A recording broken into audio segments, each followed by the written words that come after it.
Bienvenue dans l'art de ta puissance, ton podcast pour un business conscient. Mon prénom est Cécilia.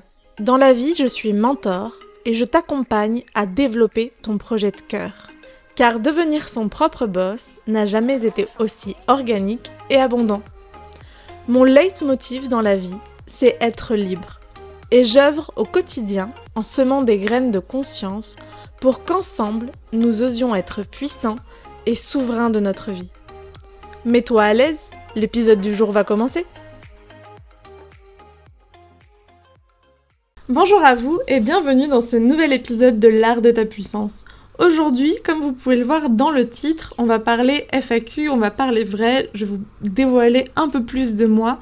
Je réponds aux questions qui m'ont été posées sur Instagram, j'avais ouvert une petite boîte à questions pour justement pouvoir créer cet épisode en vous demandant quelles étaient vos interrogations, vos envies, qu'est-ce que vous aviez envie de savoir sur ma vie actuelle, sur ma vie passée, sur ma vie professionnelle, personnelle. J'avais ouvert tous les sujets et j'ai reçu quelques réponses. Si tu as envie de nous rejoindre sur les réseaux sociaux, sur cette communauté d'empuissancement pour entrepreneurs, je t'invite à venir sur le Instagram de Kaluna by Ceci.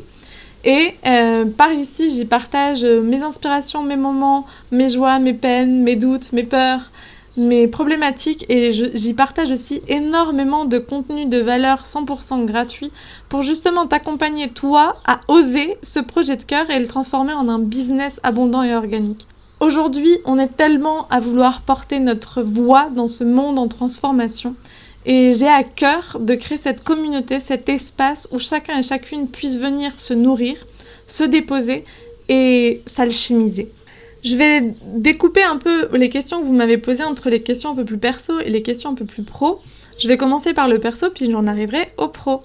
La première question qui m'a été posée, c'est de savoir combien de temps j'avais vécu au Pérou. Donc il faut savoir, si tu ne le sais pas encore, que j'ai vécu 4 ans en Amérique latine, 6 mois en Équateur et 3 ans et demi au Pérou. Je suis partie en Équateur en avril 2016 et je suis revenue du Pérou en mai 2020. J'ai bien sûr fait des allers-retours en France, j'ai aussi voyagé dans d'autres pays, notamment au Mexique. Mais en gros, voilà, c'est un peu le temps que j'ai passé en Amérique latine et donc du coup au Pérou, 3 ans et demi, qui ont été découpés avec plusieurs périodes. J'ai vécu un temps dans les Andes de Lima, plutôt 2 années en tout, mais dans 3 endroits différents. Puis après, j'ai été un peu à Lima, j'étais 6 mois à Cusco et j'ai voyagé pendant 5 mois en sac à dos dans la jungle. Voyage qui s'est arrêté puisque nous avons tous connu une pause après le virus de l'amour, comme j'aime l'appeler. Toujours est-il que ça a été 3 années et demie riches d'aventures, riches de rencontres, riches d'apprentissage sur soi. Ça a été aussi finalement le début d'une vie nomade, puisque avant de partir en Équateur, j'y suis partie pour la fin de mes études de mon master d'économie. Donc je sortais à peine de mes études que j'ai décidé de tester une vie à l'autre bout du monde. Ça m'a vraiment énormément appris. Tout d'abord à oser être moi, à oser cette connexion avec la nature. J'ai énormément appris des autres, j'ai vu des très belles opportunités professionnelles et j'ai vraiment pu grandir énormément durant ces 3 années et demie, puisqu'avant finalement j'étais un bébé. Je sortais du système éducatif, en plus bien matrixée, parce que j'en étais quand même arrivée à faire un master en économie, alors que je déteste les mathématiques et les statistiques. Je vous raconte même pas comment j'ai eu mes diplômes, et toujours avec des très bonnes notes, des très bonnes moyennes générales, mais parce qu'il y avait une dichotomie totale entre mes capacités en statistiques et en mathématiques et dans toutes les autres matières. Toujours est-il que bien matrixé par notre système, ça a été un peu mon sauf-conduct, aussi mon espace pour être créative, mon espace pour être finalement. Et ce temps au Pérou, je dis assez souvent que ça a été le plus beau et aussi le plus dur de toute ma vie. Je pense que j'ai vécu des moments très compliqués et aussi des moments de joie et d'extase pure. Et c'est ça qui fera que ce temps, cette parenthèse dans ma vie. Et ce pays, en règle générale, gardera une trace indélébile à l'intérieur de mon cœur et aura toujours une place très particulière. La deuxième question que vous m'avez posée, c'est de savoir si la vie nomade ne me manque pas. Donc, quand je suis revenue en mai 2020, j'ai vécu pendant 1 an et demi en France, dans les Landes. Enfin, dire que j'ai vécu est un grand mot, puisque de toutes les manières, depuis que je suis partie en Amérique latine en avril 2016, je ne sais plus compter combien de maisons j'ai eues. Je pense que, et c'est un peu ce que j'avais envie de répondre à cette question, pour moi le nomadisme, chacun a sa définition. Finalement, j'ai envie de connecter avec un nomadisme qui est d'être en mouvement dans son existence, tout en ayant une certaine stabilité, un certain cadre. Pour moi, c'est quelque chose qui a toujours été très important et c'est pour ça que même durant ces 7 dernières années, si j'ai été extrêmement mobile, si j'ai déménagé un nombre de fois assez incalculable, finalement, j'ai toujours cherché à le faire de la manière la plus confortable possible et à m'apporter une certaine sécurité dans ce que je pouvais être en train de développer et la manière dont j'étais en train de le faire. Donc certes, j'ai eu plein de maisons. Certes, actuellement, j'en ai une et c'est la première fois où je sens que j'ai vraiment envie d'y rester un petit temps. Et en même temps, je sais que la vie que j'ai décidé de créer est une vie qui sera faite de mouvement. J'ai juste plus envie de faire passer mon confort après le mouvement. Pour moi, c'est quelque chose qui doit venir de la main dans la main. Et je le partageais dans l'épisode où je raconte pourquoi est-ce que je suis partie aux Canaries. Une grande raison, c'est la raison financière. Si j'étais pleinement abondante et si je gagnais, si j'avais un business à 6-7 chiffres annuels, je peux vous promettre que clairement, je serais peut-être pas en train de vivre aux Canaries. Je serais certainement mobile en vivant un temps en France, un temps à l'étranger, mais toujours depuis cet espace de confort, toujours depuis cet espace de m'apporter ce cadre dont j'ai besoin.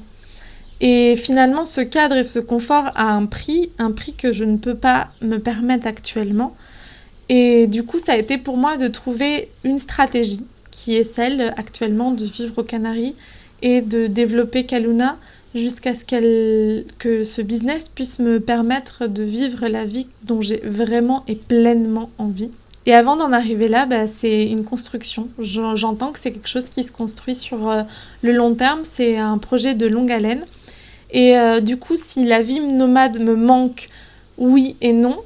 Et je dirais plutôt non, parce que je me considère toujours comme quelqu'un de nomade, même si j'ai cette maison pour au moins 1 an, même si je pense à commencer à acheter un premier bien, même si tout ça est une réalité concrète de ma vie, de mes projets, de mes envies, je sais que la vie que je vais fomenter, la vie que je vais créer est une vie où il va y avoir du mouvement. Et preuve en est, puisque dès ce mois de juin, j'ai vraiment très envie d'être...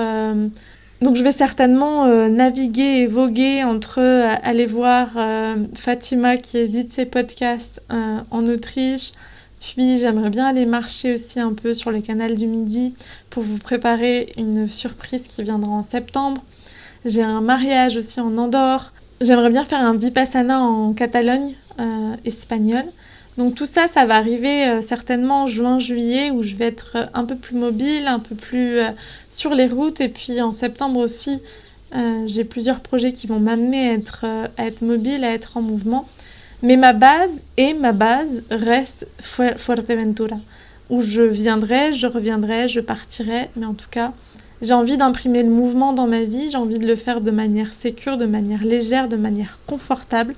Et c'est la façon que j'ai trouvée actuellement pour le faire. En parlant de Fuerteventura, la troisième question personnelle qui m'a été posée et auquel je vais répondre aujourd'hui, c'était de savoir qu'est-ce que ça fait de vivre sur un désert. Pour ceux et celles qui ne connaissent pas encore cette île, elle est plutôt connue pour son paysage lunaire et désertique que pour sa chatoyante verdure luxuriante, puisque c'est un caillou désertique. Et c'est vrai que c'est drôle parce que la toute première fois que je suis arrivée à Fuerteventura, avec un peu cette intention de voir si si c'était une bonne base, un bon camp de base pour moi. Et je me suis dit, mais jamais en rêve je viens vivre ici, il n'y a pas un pet de verre et moi j'aime trop le verre. Et en même temps, je crois que je l'ai aussi partagé dans l'épisode Pourquoi est-ce que je suis partie vivre aux Canaries. Il y avait plein de données qui étaient très importantes pour moi et encore plus importantes que le verre. Il y avait cette idée d'espace sauvage et naturel. Il y avait cette idée économique dont j'ai déjà parlé, cette proximité avec mes parents actuellement tant que j'ai pas l'économie pour soutenir des allers-retours avec des billets plus chers. Il y a aussi cette réalité de la chaleur, c'est que même en février, j'ai pas eu froid en étant ici. Même en février, j'ai pu aller à la plage au moins un jour par semaine. Et ça, pour moi, c'est un bonheur, c'est un luxe que j'ai pas envie de ne pas m'offrir, en fait. Et donc, pour répondre à la question, qu'est-ce que ça a fait de vivre sur un désert ? C'est challengeant, c'est confrontant. Il y a une vision à perte de vue, une vision sur une nature magnifique, mais sur une nature hyper confrontante. C'est hyper aride et ça on peut en devenir asséchant pour notre intérieur. Fuerteventura, on dit souvent qu'on l'aime ou on la déteste, et on l'aime ou on la déteste pour exactement les mêmes raisons. J'y ai trouvé mon bonheur parce que aussi il y a une communauté de personnes connectées, de personnes éveillées. Il y a plein d'événements qui me nourrissent à moi. Il y a la possibilité de me faire livrer mes légumes d'un producteur bio du coin. Je suis à 10 minutes de la mer, je suis à 30 minutes de mon spot, de ma plage préférée. Et tout ça, pour moi, ça vaut de l'or. Ça vaut au moins autant que de la verdure. Je sais que je retrouve de la verdure dès que je sors d'ici, clairement. Je pense que Fuerteventura sera un bon point de base, est un bon point de base. Je sais qu'à long terme, c'est pas l'endroit où je me vois vivre. En tout cas, c'est un bon compromis pour l'instant. Et je suis heureuse de pouvoir le partager depuis cet espace de vérité, de vulnérabilité. Cet espace aussi de vérité et d'authenticité où je te partage ma réalité sans mentir, sans faux semblant. Et en même temps, je t'invite vraiment à venir connaître cette île qui est riche d'apprentissage. Je partageais sur les réseaux sociaux il y a pas longtemps, ça fait 1 an que je suis à Fuerteventura en avril 2023. Pour moi, c'est l'île de tous les possibles et c'est l'île qui t'amène exactement ce dont tu as besoin, même si parfois ce dont tu as besoin, ça fait mal. C'est une île qui te laisse pas dans un entre-deux. Elle t'apporte ce dont tu as besoin. Et parfois, c'est magnifique, c'est waouh. Mais je pense que j'ai pris aussi des vraies claques en étant ici. Et je sais que je le dois à l'énergie de ce volcan, à l'énergie de ce caillou désertique, où la nature est brute, elle est là. La nature est brute et la vérité est clos. Voilà pour les questions plus perso. On arrive aux questions pro qui sont... Il y en avait que 2, et en même temps je les trouve très intéressantes et je trouve qu'elles résument un peu tout ce que je pourrais partager de plus professionnel. La première était de savoir comment est-ce que je m'étais formée. Alors du coup, je me suis formée en 2020 et 2021. Donc je suis allée jusqu'au praticien PNL, puis en coaching et en art-thérapie. Donc la PNL, je l'ai un peu plus poussée, mais après que ce soit le coaching, l'art-thérapie, le human design et le cacao actuellement, ce que j'ai fait, c'est que j'ai pris une formation dans un espace qui me parlait. Et ensuite, j'ai juste décidé de continuer d'explorer par moi-même dans un premier temps. Puis après, quand je me sentais à l'aise avec cette exploration intérieure et les outils que j'avais reçus, j'ai simplement osé le proposer au reste du monde. J'ai vraiment envie de refaire une formation de coaching pour avoir encore plus d'outils à proposer. J'ai envie aussi de me former en EFT, en Emotional Freedom Technique. Donc ça, c'est ce qui va arriver en 2023, un peu plus de formation pour être toujours plus au clair avec ce que je propose et toujours plus juste. Et en même temps, c'est vrai que voilà, moi je suis une personne qui aime tester dans la matière, qui aime comprendre dans la matière. Donc il y a toujours pour moi ce temps de je me forme et j'intègre. Je suis pas trop où je vais avoir un peu ces moments de boulimie de formation une fois par an. Et puis après, le reste du temps, c'est vraiment j'intègre pour moi, pour les autres, pour mes clients. Il y a aussi des formations que je n'ai pas intégrées dans mes accompagnements. J'ai fait une formation en massage aussi qui est restée du pur bénéfice pour moi et pour mon bien-être. L'art-thérapie, finalement, c'est quelque chose que je propose dans certains cadres, mais pas tellement. Ça a été aussi quelque chose de vraiment plus personnel. Bien que vous retrouvez dans tous les formats que je propose des dispositifs créatifs, et dans ces dispositifs créatifs, bien sûr que la base de ce que j'ai appris de comment proposer un espace sécure et bienveillant pour déposer une part de soi grâce à l'art-thérapie fait totalement sens. Et la deuxième question plus pro que j'ai eue était de savoir qu'est-ce qui se passait dans les espaces d'accompagnement que je propose. Alors moi, j'ai vraiment à cœur de soutenir d'être gardienne d'espaces d'empuissancement pour entrepreneurs conscients qui a envie de porter sa voix et qui a envie d'apporter sa petite graine à l'édifice de cette transformation collective qu'on est en train de vivre. Et pour moi, cet espace, il doit être un espace de bienveillance, un espace de transformation, un espace de joie, un espace de partage, de vulnérabilité. Et c'est vraiment tout ça que j'imprime. Comment est-ce que ça se déroule concrètement ? Donc, après, ça dépend un peu la formule. Comment est-ce qu'on va travailler, si ça va être de l'individuel, du collectif, si ça va être aussi un accompagnement sur le court terme ou sur le long terme. Finalement, c'est toujours un peu la même structure, c'est se fixer un objectif ensemble.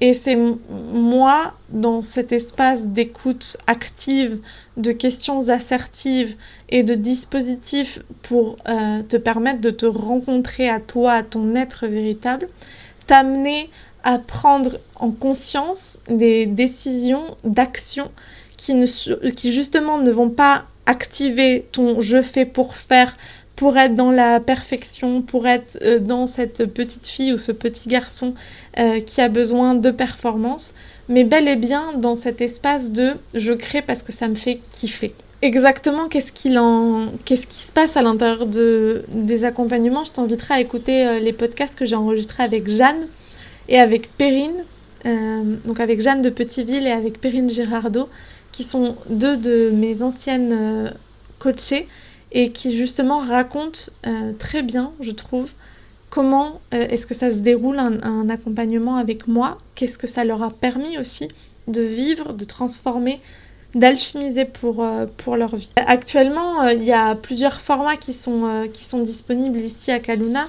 Vous avez déjà tous les accompagnements individuels.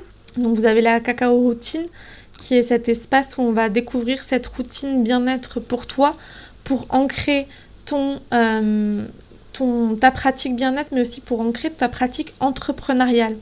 Ça va être comment est-ce que on va te proposer un cadre, on va créer, on va développer, co-créer ensemble ce cadre qui soutient ton élan entrepreneurial. Et ça, c'est hyper, hyper important. Le cacao est un des outils, mais il y en a d'autres. C'est un accompagnement plutôt court où vraiment on va aller chercher ensemble à développer cet espace de bien-être et cet espace d'ancrage, de sécurité à l'intérieur de ta pratique entrepreneuriale. Ensuite, il y a les mentorats. Je ne sais pas actuellement, au moment où je tourne, s'il y aura des espaces libres pour un mentorat. J'accompagne 4 personnes à la fois.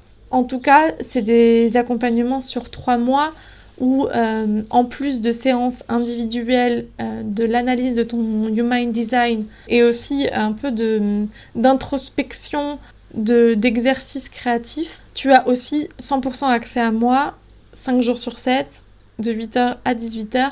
C'est comme si j'étais dans ta poche et à n'importe quel moment, tu peux me contacter pour me dire « Ok, j'ai cette question, j'ai cette envie, j'ai cette insécurité, j'ai cette célébration, j'ai cette joie. » Et je t'apporte mon éclairage, mon envie, ma célébration, mon énergie dans ce que tu es en train de vivre.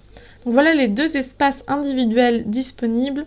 Il va y avoir aussi Magic Tribe qui est cette aventure entrepreneuriale où j'emmène un groupe d'entrepreneurs pour aller à la rencontre de leur équilibre personnel, de leur équilibre au travers des 5 éléments. Et cette aventure finit mi-mai. et je suis en train de voir si j'en relance une en suivant ou si ce sera plutôt à la rentrée. Donc n'hésite pas si tu es intéressé à laisser un petit commentaire, à venir me voir aussi en privé sur Instagram, parce que s'il y a un bon petit groupe d'intéressés, j'en ai déjà au moins 2 ou 3, et si on arrive à une petite dizaine d'entrepreneurs qui ont envie de vivre l'expérience, il se peut que je le relance directement. En tout cas, j'ai l'énergie pour.